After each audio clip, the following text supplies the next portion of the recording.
नमस्कार साथियों, स्वागत है आप सभी का आपके पसंदीदा प्लेटफॉर्म द ऑफिसर एकेडमी पर। आप सभी जानते हैं कि बीपीएससी एडीओ के लिए हम लगातार 15 मिनट शो आप सभी को उपलब्ध करा रहे हैं, जिसके अंतर्गत हम किसी एक टॉपिक के 30 अति महत्वपूर्ण प्रश्नों पे बात करते हैं, ऐसे प्रश्नों पे जो कि आपकी परीक्षा में निश्चित रूप से पूछे जाएंगे।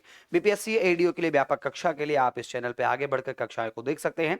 फिलहाल अभी आप बने हुए हैं मेरे साथ डॉक्टर जितेंद्र पांडे के साथ। बीपीएससी एडीओ के लिए 15 मिनट शो के अंतर्गत आज चर्चा का विषय है पर्यायवाची। आज हम बात करेंगे 30 ऐसे महत्वपूर्ण पर्यायवाची शब्दों की जो कि इससे पहले की परीक्षा में पूछे जा चुके हैं या निकट भविष्य जो आपकी एडीओ की परीक्षा होनी उसमें आवश्यक रूप से आप सभी से पूछे जाएंगे। तो आइए शुरू करते हैं आज की अपनी चर्चा को।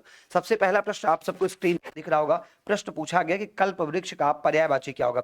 साथियों, मैं आपको बता दूं कि जब पर्यायवाची की बात करते हैं तो पर्यायवाची टॉपिक के अंतर्गत पर्यायवाची शब्दों को लेकर के आपको बहुत ज्यादा डिस्कस या बहुत ज्यादा समझने की आवश्यकता नहीं होती है। टू द पॉइंट, यानी कि आपको शब्द दिया जाता है, उस शब्द का उत्तर आप सीधे तौर पे कर ले जाते हैं। तो साथियों, पहला जो प्रश्न दिया गया कल्पवृक्ष का दिया गया। कल्पवृक्ष का पर्यायवाची क्या होता है? परिजात होता है, कल्पतरु होता है या देव वृक्ष होता है। तो हम सभी जानते हैं कि कल्पवृक्ष जो है एक ऐसा वृक्ष है जिसके विषय में पौराणिक मान्यताएं हैं और ये माना जाता है कि इसका संबंध देवताओं के साथ होता है, जो कि इच्छा पूर्ति के लिए कभी इस धरा पर, पृथ्वी पर लाया गया था, विशेष तौर पर देवलोक से। बहरहाल वो पौराणिक विषय है, उस पर मैं नहीं जाऊंगा, लेकिन पर्यायवाची पूछा गया है।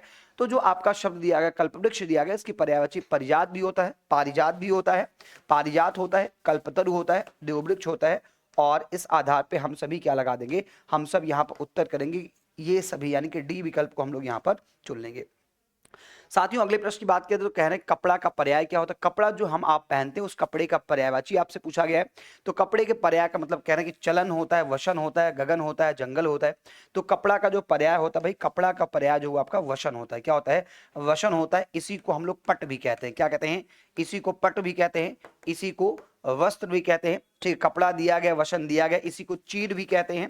तो ये सारे जो है इसके क्या होते हैं? पर्यायवाची होते हैं। बहरहाल 2 नंबर प्रश्न का सही उत्तर क्या हो जाएगा? बी विकल्प होगा। आप जानते हैं कि हम 15 मिनट शो के अंतर्गत बहुत तेज रफ्तार में 30 प्रश्नों को करने का प्रयास करते हैं, तो बहुत ज्यादा व्यापक व्याख्या आप सभी को यहाँ पर देखने को नहीं मिलती है।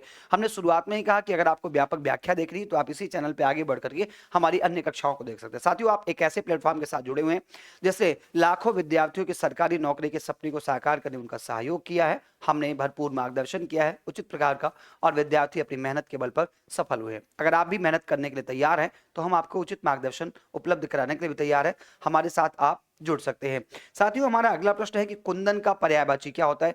हेम होता है, दुश्मन होता है, मतंग होता है या स्वजन होता है। तो स्वजन यानी कि अपने जनों को कहा जाता है। लेकिन हेम की जहां तक बात की तो माफ कीजिए, कुंदन की जहां तक बात किया जाए तो कुंदन की जो पर्यायवाची वो क्या होती है? कुंदन की पर्यायवाची हम हेम को मानते हैं। ठीक है, जैसे दुश्मन लिखा गया है तो दुश्मन की पर्यायवाची क्या होता है? अरि होता है। क्या होता है? अरि होता है, शत्रु होता है ना।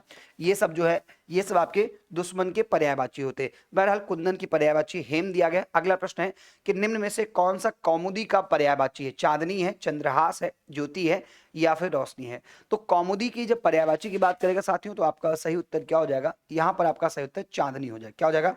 चांदनी हो जाएगा। ठीक है, अगले प्रश्न की बात किया तो कह रहे खगेश का पर्यायवाची क्या होता है। खगेश के संदर्भ में मैंने एक दिन आपको बताया था चर्चा के दौरान कि खगेश में अगर आप देखेंगे तो इसका संधि विच्छेद भी आप कर सकते हैं, खग जोड़ ईस कर सकते हैं। ऐसे में आप कहते हैं कि सर यहाँ पे क्या होता है? यहाँ पे गुण स्वर संधि होता है। क्या होता है? गुण स्वर संधि होता है। खगेश जो है यह आपके वैनतेय का पर्याय है। किसका है? खगेश जो है वैनतेय का पर्याय है। आप कहेंगे सर खगेश का मतलब ही नहीं समझ पाए। खगेश का मतलब तो पक्षियों का राजा। खगेश का अर्थ क्या होता है साथियों? तो खगेश का अर्थ होता है पक्षियों का राजा। और आप जानते हैं कि पक्षियों का राजा किसे कहा जाता है या पक्षी राज किसे कहा जाता है।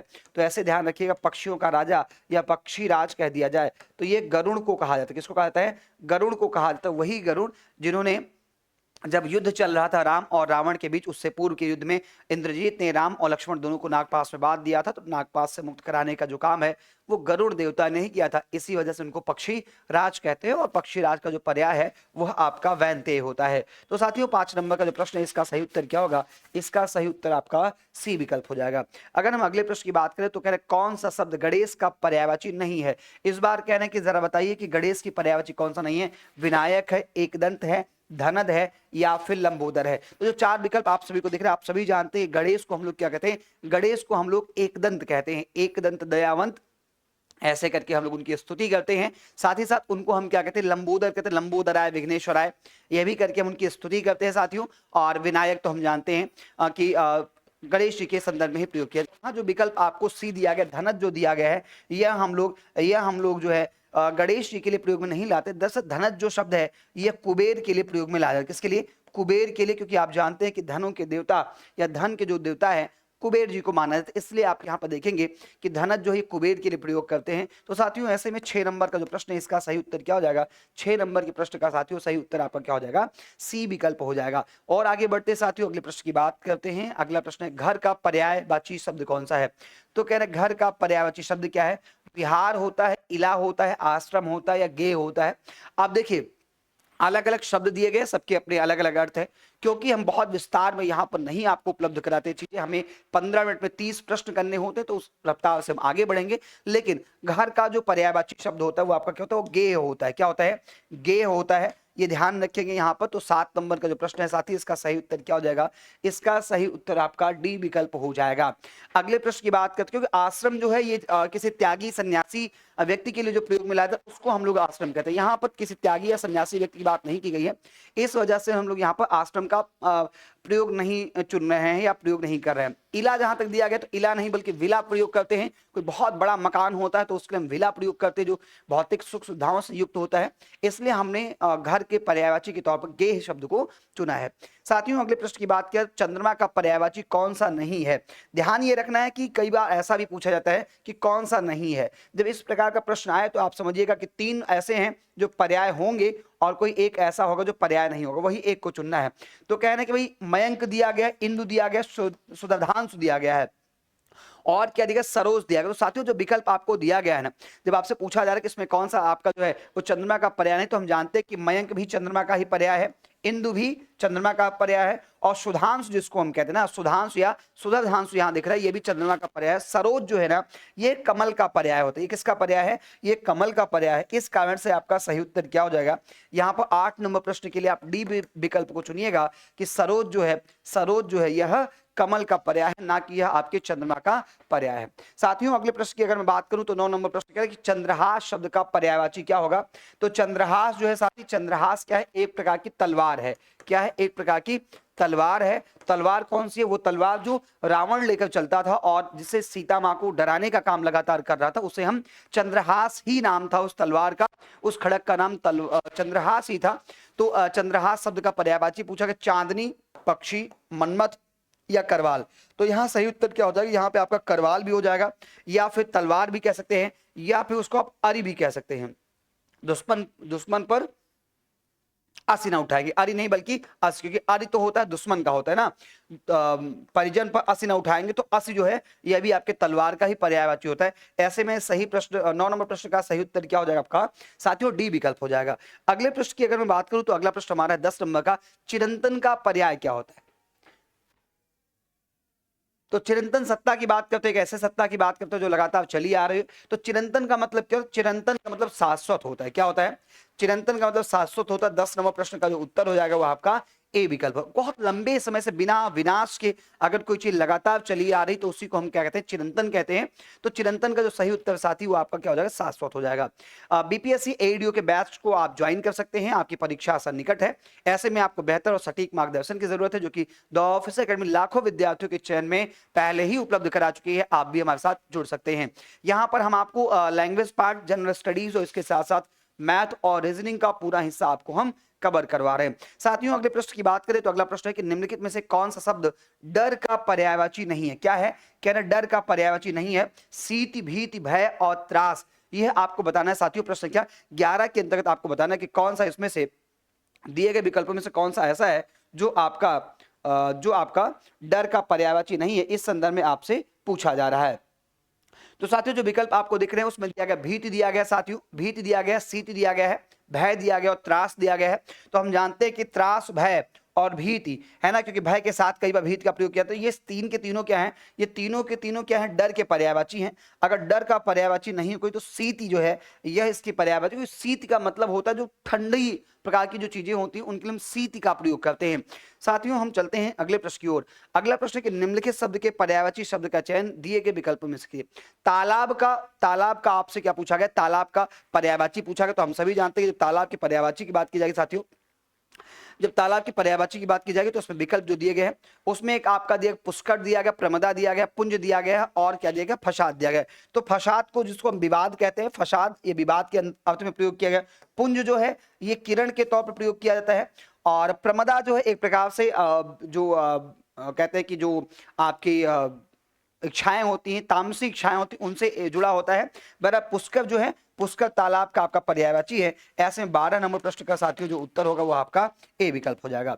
13 नंबर प्रश्न की बात करें, 13 नंबर प्रश्न का थोक का पर्यायवाची क्या होगा? परचून होगा, थाक होगा, थोया होगा या पर्यायिक होगा। तो थोक का मतलब होता है चीजों को जो हम इकट्ठा प्रयोग में लेकर के आते हैं तो उसे हम लोग क्या कहते हैं, जब हम चीजों को इकट्ठा प्रयोग में लेकर के आते हैं तो उसे को थोक कहा जाता है। तो थोक का जो पर्यायवाची यहाँ पर दिया गया साथी वो आपका थाक होता है। क्या होता है? थाक होता है, मतलब इकट्ठा। थोक का मतलब क्या होता है? थोक का मतलब होता है इकट्ठा। जैसे आप कई दुकानों पे आप जाते होंगे तो वहां लिखा मिलता होगा आपको कि ये थोक विक्रेता, यानी कि वस्तुओं को इकट्ठा बेचते हैं। तो कई बार आपको कम दाम में वो चीजें मिल जाती हैं। अगला प्रश्न है कि निम्नलिखित में से कौन सा शब्द दुष्ट का पर्यायवाची नहीं है? कह रहा है कि दुष्ट का पर्यायवाची कौन सा नहीं है। जो विकल्प दिए गए उसमें आपका खल दिया गया, खलक दिया गया, दुर्जन दिया गया, अधम दिया गया।